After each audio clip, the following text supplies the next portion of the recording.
Another update ko yang sa SM City Santo Tomas. Ito po ay napaka ganda na ng SM City Santo Tomas. Ate pong pasyalan. Tara mga kuyang, atin ang puntahan yung SM City Santo Tomas. Mukhang super ganda na kuyang ang hitsura ng SM City. Ito'y mukhang patapos na talaga. Ang open nga ito kuyang, ayon sa Tagalog kuyang, ay by September 2023. Yun yung napagalaman natin sa loob. September ang opening nito, SM City Santo Tomas. Makikita po dito yung internal disenyo nila. Ito pong sa plan nila na with matching color yellow. Yan, medyo nakukuha na mga kuyang. So talagang mukhang patapos na talaga yung external. So silipin natin mga kuyang yung mayroon silang cinema. Ito po yung sa loob ng SM City Santo Tomas. Ito yung cinema area. Mixi yung kanilang food court. So maganda yung pagka-disenyo ng kanilang food court sa loob. So andyan siyempre kung may food court, hindi mawala yung pagkain. Ito na mga kuyang yung pagkain, may ka-display. So konting panahon na lang kuyang, mga ilang tulog na lang, talagang pwede nang pasyalan ang SM City Santo Tomas. Dito po mga kuyang, makikita mo na yung talagang finish na tapo talaga po yung SM City ng Santo Tomas. So halos kahalintulad na yun sa kanilang legend sa labas, kung saan yung plano ay may naka-color the yellow. So mga kuyang, ito yung sa bungat sa harapan.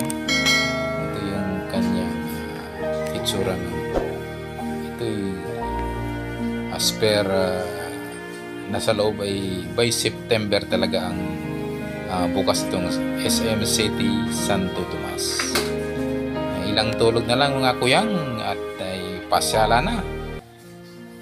So ito kuyang, ating silipin uli yung ibang mga sulok ng SM City Santo Tomas. Ito yung bandang kaliwa kuyang, kung nasa kapaharap ka, itong kaliwang banda, ito yan. So ito naman kuyang yung sentro, pagpasok mo ng lobby. Ayan, yun yung pinaka-lobby ng SM City. Yung portion bandang kuyang dyan, yung bandang kanan naman yung kabila. So ito yung kanyang sentro, pasukan ng SM City.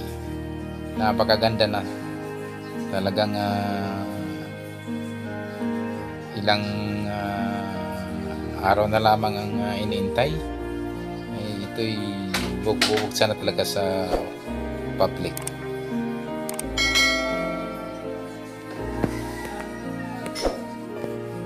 Yan mga kuyang, yan yung bandang kaliwa. Yan, left side. Yan.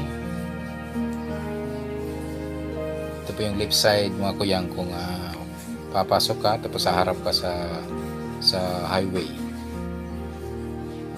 Yan, yun yung kaliwang bahagi. So napaganda. Yan naman ang kanang bahagi kung ikay harap sa highway. Yan. So talagang maganda na kuya. Talagang iniintay na lamang ito matapos yung internal, yung ano sa loob. Sobrang kinis at maganda na ang itsura ng SM City Santo Tomas.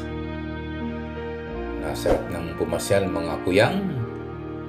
Yung mga malapit diyan sa Santo Tomas, ilang tulog na lang kuyang tayo pwede nang pumasyal diyan sa SM City.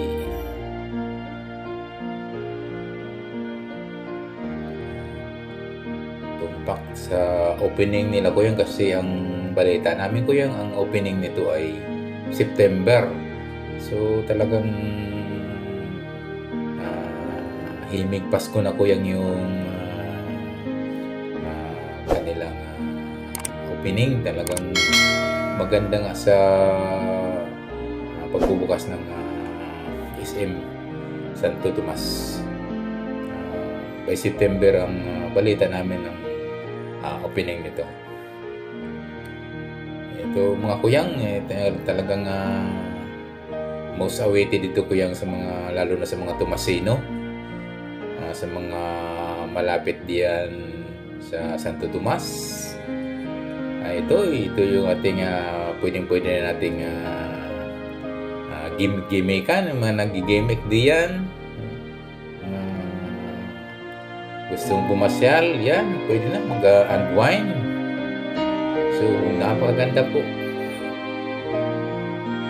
Ito na, this is it. Pwede na natin itong puntahan at tayo'y mamamasyal. Napakaganda yung kanilang month na pinili upang magbukas. Dahil September talagang maganda sa ano yan, sa gustong mamasyal. Dahil bear month na nga yan mga kuyang. So kunting kuyang kunting